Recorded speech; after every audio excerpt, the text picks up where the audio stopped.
This is an essay into the connections among art, mysticism, and psychology.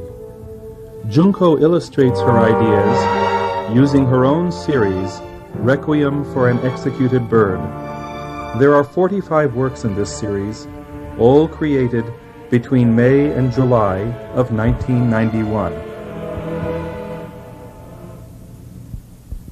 This happened when I was 4 years old, living in Japan during World War II.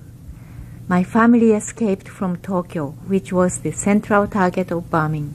But because there was an epidemic at the time, I had to be separated from my family, and my uncle, with whom I was not close, was put in charge of me. Death was everywhere. Sirens would sound day and night, and people would huddle in bomb shelters until the danger passed. One day I came into my uncle's living room and saw something horrible.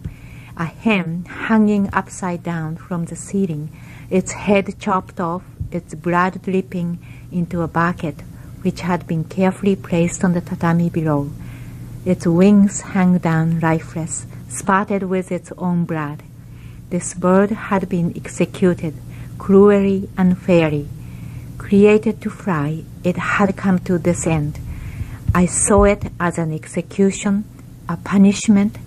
It had to suffer just because it was meant to fly. From that day on, I had an intense phobia of birds of all kinds, and until recently, I could not even look at them. The bird represents freedom, aspiration, and transcendence. Later on, the many experiences I had of the abuse of authority and the repression of freedom, of the taboo against being who you are, experiences one could not escape growing up in Japanese society, became associated in my mind with this traumatic scene. As I grew older, my journey towards freedom and individuation became a struggle against this phobia. Last year, through creating my series, Requiem for an Executed Bird, I overcame this phobia. I view my experiences of the creative process as a vivid example of the power of art and of the relationship between art, mysticism, and psychology.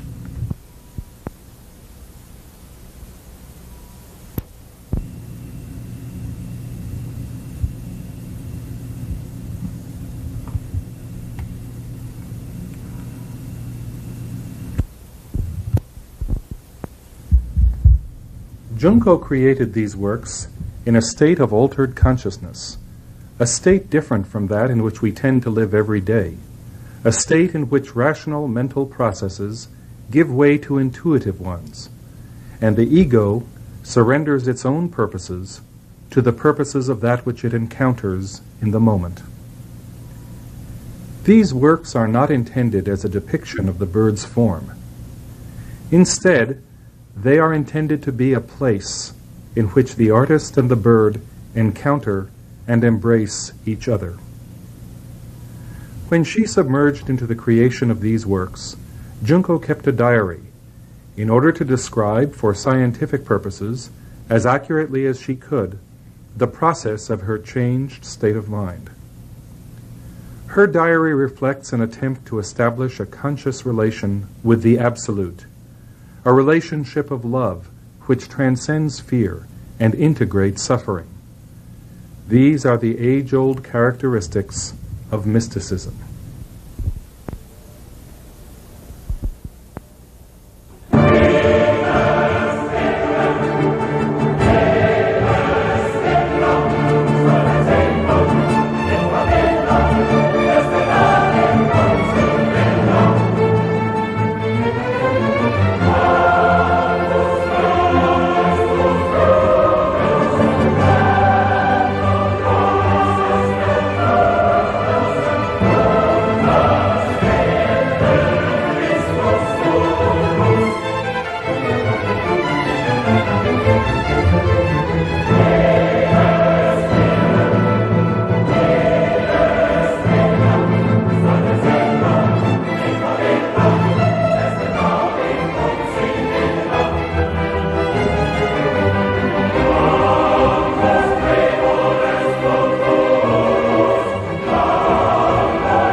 When I was creating this work, the bird's image came to me with strong emotion, but I had no idea what direction I was taking. I just wanted to express the strong feeling which overwhelmed me.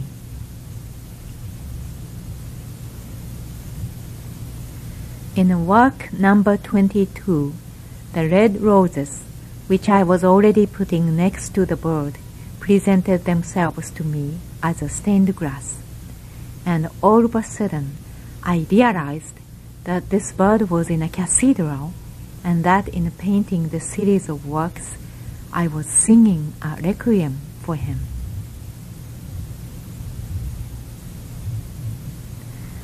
The bird is a symbol of transcendence, freedom, and aspiration. The circle represents centeredness, completion, and wholeness.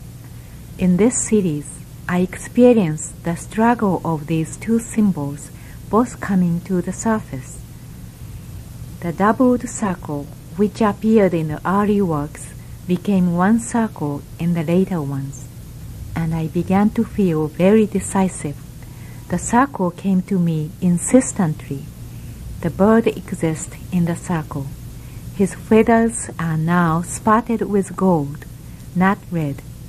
Air moves through them in a spinning motion.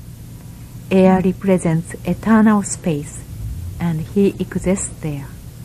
He is finally free.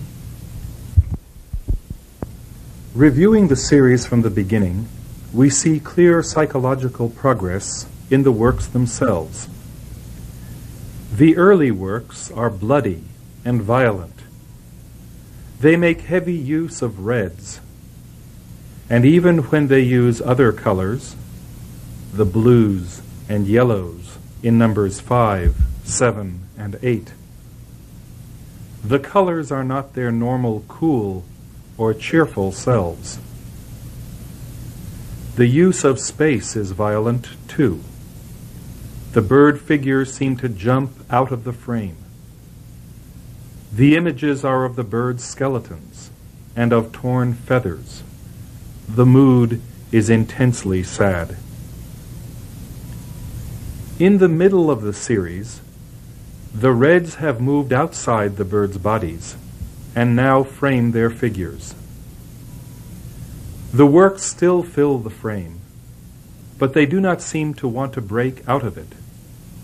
The colors are still intense, but perhaps they are not crying colors anymore. The image of two circles begins to appear, and gold starts to replace red. The birds are present, but no longer threatening. By the end of the series, there is clear resolution. The figures are now well inside the frame. The colors are no longer reminiscent of blood. Gold is everywhere. The two circles have become one complete circle. Air moves through the feathers, and the bird exists in air. The essential energy of the bird, still palpable, now moves inside the work. The subject is resolved. Who was wounded in Junko's original encounter with the slaughtered bird? Both the bird and Junko. Yet in these works, the wounds of both are healed. Through the acceptance of vulnerability and the experience of the sadness mortals all feel, through facing the overwhelming fear and anger caused by the bird's suffering, Junko was able to release the bird from its own death and embrace it and give it life in the circle of air.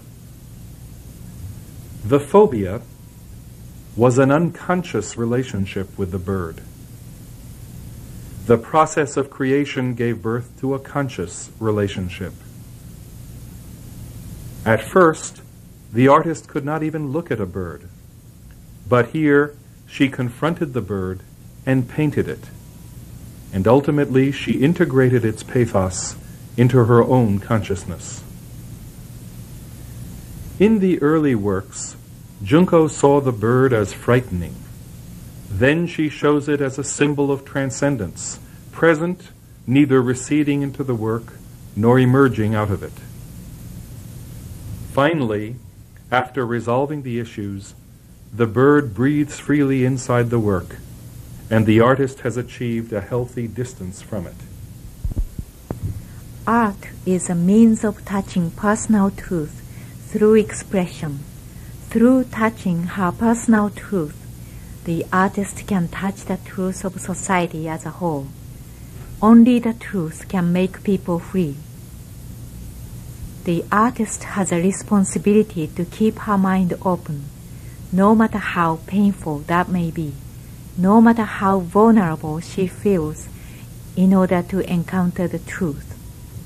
Just as the prophet sees the truth of the human condition and tells the truth no matter how unwelcome it is to the community, so the artist tells the truth.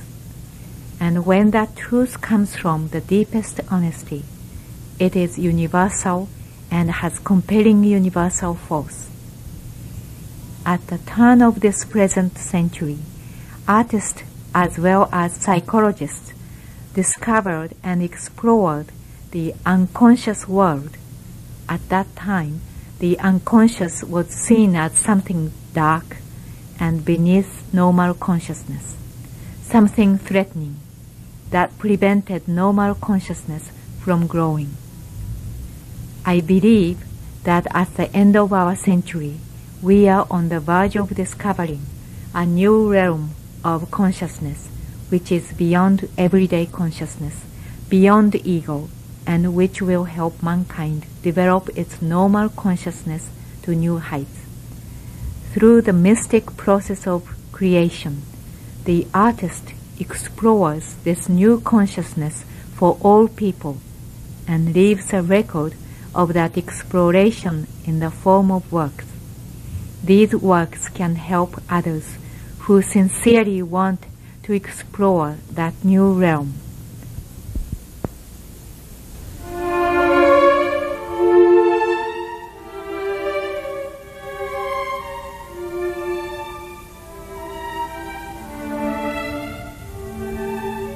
In this way, I hope my works and my presentation will be the first step towards an epistemology of this new consciousness.